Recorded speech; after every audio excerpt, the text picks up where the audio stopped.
Salam buat teman-teman warga GPKP dimanapun berada yang mempersiapkan diri untuk pekan doa hari yang ke-6. Berikut kita akan membahas atau berdiskusi tentang materi kita pada hari yang ke-6 ini. Saya Pendeta Sinar Haganta Barus dan saya Pendeta Novika Pinem akan menemani teman-teman untuk mempersiapkan diri. Dan firman Tuhan diangkat dari 1 Timotius 2 ayat 1 sampai yang ke-7. Ku bacakan dari sini. Begini firman Tuhan. Pertama-tama aku menasihatkan, naikkanlah permohonan, doa syafaat dan ucapan syukur untuk semua orang, untuk raja-raja dan untuk semua pembesar, agar kita dapat hidup tenang dan tentram dalam segala kesalehan dan kehormatan. Itulah yang baik dan yang berkenan kepada Allah, Juru Selamat kita, yang menghendaki supaya semua orang diselamatkan dan memperoleh pengetahuan akan kebenaran. Karena Allah itu Esa, dan Esa pula Dia yang menjadi pengantara antara Allah dan manusia, yaitu manusia Kristus Yesus, yang telah menyerahkan dirinya sebagai tebusan bagi semua manusia. Itu kesaksian pada waktu yang ditentukan. Untuk kesaksian itulah aku telah ditetapkan sebagai pemberita dan rasul. Yang kukatakan ini benar, aku tidak berdusta. Dan sebagai pengajar orang-orang bukan Yahudi dalam iman dan kebenaran. Sampai di sini. Iya, jadi kita akan membahas ya. Yang pertama tentu kata dalam bahasa Indonesia tadi kan karena itu pertama-tama kan. Ya. Dalam bahasa Karo perlebe.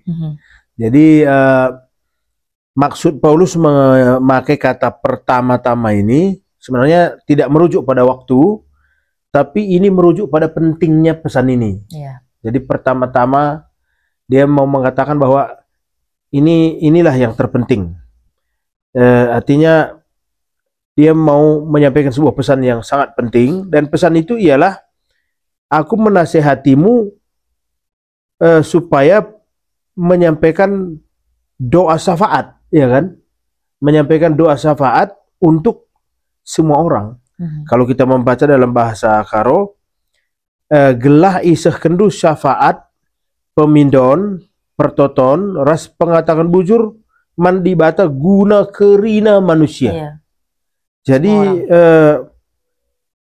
berdoa ini kan selama ini kan rupanya kita kebanyakan berdoa untuk orang yang kita kenal kan. Kebanyakan dari semua doa-doa kita kan yang paling sering kita doakan anak-anak kita lah kalau kita ya. Iya. Orang tua. Setiap hari kita doakan anak kita berangkat sekolah, apalagi jauh dari kita ya, tidak serumah, kita doakan dia hampir 3 kali sehari sudah pasti kan. Kita doakan, kenapa? Karena dia anak kita. Kita doakan orang tua kita, kita doakan saudara-saudara.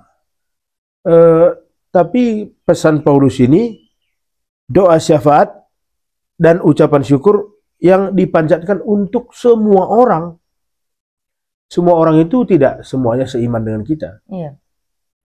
Dan kalau semua orang pasti diantaranya ada yang sangat kita benci kan. Yang menyakiti kita, itu juga rupanya perlu didoakan. Jadi semua orang itu termasuk orang yang memusuhi kita, orang yang menyakiti kita, orang yang mengkhianati kita, orang yang meremehkan kita, orang yang menyanyiakan kita termasuk di dalamnya. Jadi ini pekerjaan berat. Iya, termasuk ke ayat berikutnya, untuk raja-raja dan untuk semua pembesar. Raja-raja dan semua orang dan semua pembesar ini tentu orang yang menyakiti orang Kristen pada saat itu. Pada saat itu ya, iya. Betul. Karena mereka para penindas itu juga didoakan juga. Pemerintah ya. Untuk kita ya beberapa tempat mungkin ada juga pemerintah yang tidak memberi keleluasaan untuk kekristenan berkembang. Itu juga harus didoakan ya. Iya. Untuk yang tidak mengingat perbaikan-perbaikan jalan, perbaikan-perbaikan sekolah anak-anak kita. Ya, pemerintah yang tidak bertanggung jawab juga harus didoakan juga kan. Iya, koruptor. Semuanya ternyata ya. Makanya ini pekerjaan berat. Kalau kalimat berikutnya, agar kita dapat hidup tenang dan tentram. Berarti Paulus mau mengatakan bahwa doa-doa gereja itu harus ditujukan untuk semua orang, mulai dari kaisar atau pemerintah sampai ke bawah. Ya. Jadi itu juga mungkin alasan gereja setiap minggu itu mendoakan pemerintah ya. Gereja kita setiap minggu mendoakan pemerintah kan. Tapi kita ada yang ketinggalan ini doakannya ini. Para pemakai narkoba, Iya juga. koruptor, yang tidak punya pekerjaan. Kan Begal- kita mau hidup tenang nih. Begal-begal itu ya. Begal. Kalau kita mau hidup Perampok-perampok. tenang, kita doakan juga mereka seharusnya ya. Supaya kita bisa tenang tidur. Ini tengah malam anjing gonggong langsung. Siapa Iya, itu? nggak tenang ya. Nggak tenang kita. Karena kita takut nanti ada pencuri lah, ada perampok lah. Anak kita pulang malam dari kampus atau dari tempat kerjanya, pulang malam kita ada khawatir bakalan ada begal. Kita doakan juga semuanya ini. Para pemakai narkoba harus kita doakan. Supaya mereka berhenti, supaya tidak lagi kericuhan. Itu pada satu sisi tanggung jawab kita kan. Iya.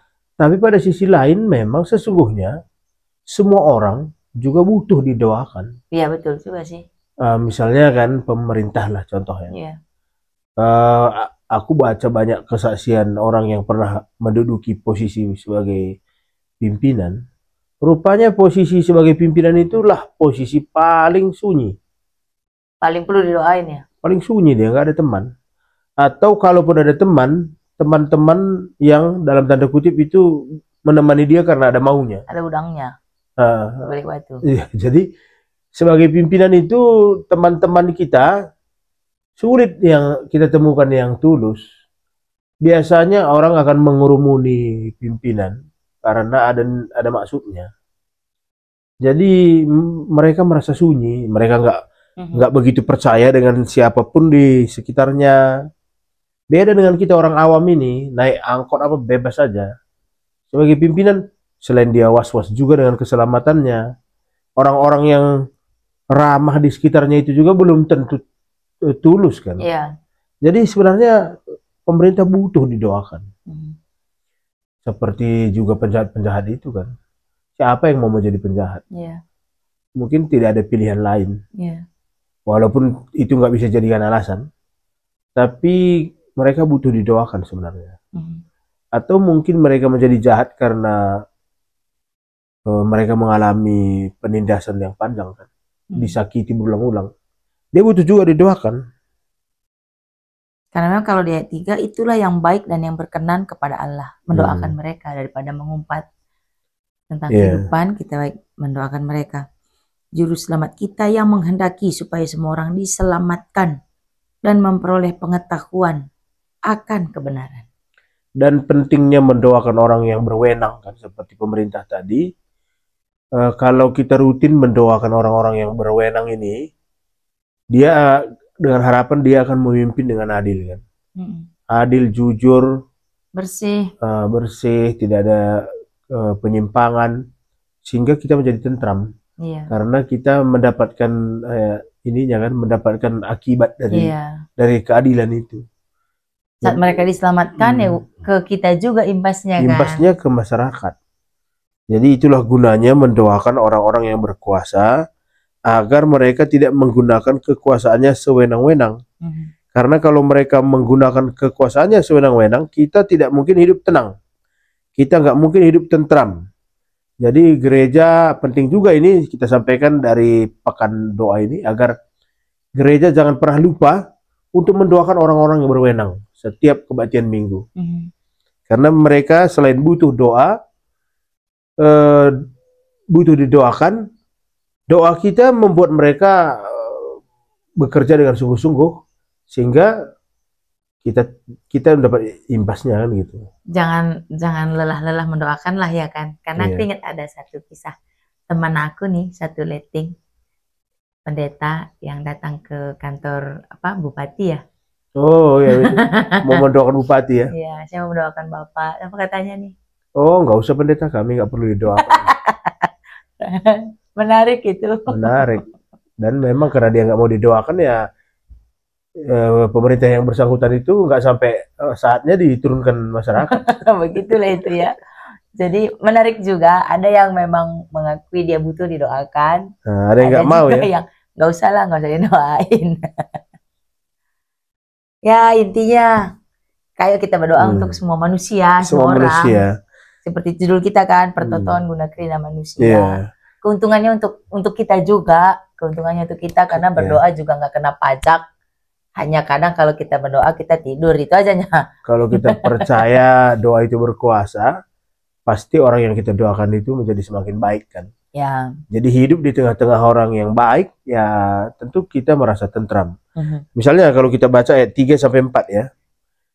Tujuan doa bagi semua orang agar mereka diselamatkan, itu isinya kan, ayat 3 sampai 4. Karena itulah yang baik dan berkenan bagi Allah. Jadi Allah itu menghendaki semua orang selamat. Jadi kalau kita mendoakan semua orang, termasuk yang jahat tadi, kan kita mau dia bertobat. Kalau dia bertobat kan dia selamat gitu kan. Kalau pemerintah itu kita rutin doakan, ya pasti ada kuasanya doa itu kan. Kemudian kalau ada misalnya peluang-peluang untuk mencuri, ya akhirnya dia kan terketuk hatinya untuk tidak kan. Dengan tidak kan nggak tertangkap jaksa, kejaksaan atau KPK kan. Sehingga nama baiknya bagus sampai akhir periode. Kan kita nggak mau juga kan pimpinan kita ditangkap di tengah periodenya belum berakhir kan, memalukan juga. Jadi kita mendoakan dia agar dia diselamatkan. Termasuk juga orang-orang yang memutuskan untuk menjadi perampok itu kan, memutuskan untuk menjadi begal itu kan, mesti didoakan. Karena kalau dia kedapatan, dia di masa, dia bisa mati kan, dibunuh orang, dibakar itu. Iya, yang rugi anak-anak istrinya juga ya kan. Kadang ini juga nih, apalagi kalau di daerah-daerah perumahan yang sempit, untuk parkir satu mobil susah. Kemarin gitu ada yang cerita, tetangganya parkir kena ke depan gerbangnya pendeta. Terus anak kita mau parkir udah bingung mau kemana lagi. Jadi dia bilang lah, majukanlah sedikit, majukan, bisa parkir. Besok gitu lagi, besok gitu lagi, besok gitu lagi. Jadi daripada kita membakar amarah, mungkin lebih baik kita doakan juga tetangga kita ini. Karena kalau hidup bertetangga kan nggak semua seperti yang kita harapkan kan, nggak semua berjalan dengan lancar ini kalau tetangga padat gini. Doakan juga tetangga. Ya, karena kalau kita suka mendoakan dia, pasti kebencian kita menjadi menurun kan. Dan energi yang kita kirim ke orang yang sering kita doakan itu pasti positif. Dia juga menangkapnya begitu kan. Jadi mungkin awalnya kita saling pandang, saling benci, tapi ketika kita mencoba terus-menerus mendoakannya, kebencian kita ke dia berkurang. Waktu kita bertemu dengan dia merasakan itu. Mungkin jadi ada rasa iba atau ada rasa bagaimana, pengertian. Atau tetangga masang musik kuat-kuat, musiknya jedak-jeduk. Ada yang terganggu, daripada kita matikan woi, mendingan doain. Tidak, doakan aja. Selain kita menjadi semakin amarah kita menjadi tenang, dia nggak naik ya kan. Daripada kita stroke kan gara-gara itu kan, mereka juga mendapatkan ketenangan. Jadi kalau kita baca ayat 5 sampai 7 itu Paulus menggambarkan bagaimana semua orang akan diselamatkan kan? Karena hanya ada satu Allah dan hanya ada satu perantara antara Allah dan manusia, yaitu Yesus Kristus. Jadi hanya Yesuslah satu-satunya perantara Allah dan manusia. Dia sudah mengorbankan dirinya, dan itulah yang mendorong kita menjadi, kalau Paulus berkata, kematian Kristus itulah yang mendorong aku menjadi pemberita firman, ya kan? Kita juga kan mestinya begitu kan? Kita menyadari bahwa untuk menyelamatkan kita ada pengorbanan Kristus yang luar biasa, termasuk untuk menyelamatkan orang yang kita doakan itu juga darah Kristus tercurah kan gitu. Jadi sama berharganya mereka dengan kita. Jadi mesti kita doakan. Nah, Paulus menyadari ini, itulah yang membuat Paulus kemudian menjadi pemberita firman. Karena dia menyadari betapa berharganya dirinya, sama seperti betapa berharganya orang lain. Karena sama-sama menjadi bagian dari penyelamatan Kristus. Dengan cara begini kan sama seperti lagu sekolah minggu kan. Apa lagunya itu? Kulihat engkau di matamu. Kristus di matamu, ya kan?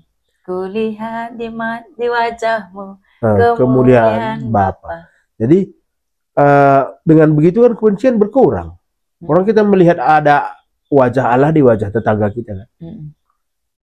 Termasuk juga ada wajah Allah di wajah orang-orang yang menyakiti kita. Di wajah BBC Metua, di wajah apalagi Perberun, Eda, teman satu sektor, teman satu sektor. Di wajah mantan gimana nih? Ada Kristus juga, jadi jangan membenci mantan gitu kan. Ya. Jadi kita harus mendoakannya supaya dia bahagia, dan kita juga berdoa bersyukur nggak jadi dengan dia, karena kalau dengan dia belum tentu bahagia juga kita kan. Begitu pula ya. Nah itulah ya, untuk hari yang kelima ini Kristus telah menjadi penebus bagi semua orang. Jadi semua orang sama haknya di hadapan Kristus. Jadi tidak ada yang lebih baik. Kita tidak lebih baik dari orang, tidak lebih berharga dari orang. Sama-sama merasakan darah Kristus itu, tebusan itu. Jadi saling mendoakanlah. Itu pesan pada pekan kita malam ini. Jadi demikianlah teman-teman diskusi kita. Semoga diskusi ini menolong kita untuk menyampaikan firman lebih baik lagi. Saya Pendeta Sinar Hagan Tabarus. Aku Pendeta Novika Pinem. Menyampaikan selamat berpekan doa bagi kita semuanya, dimanapun kita berada. Majuh-juah man banta kerina.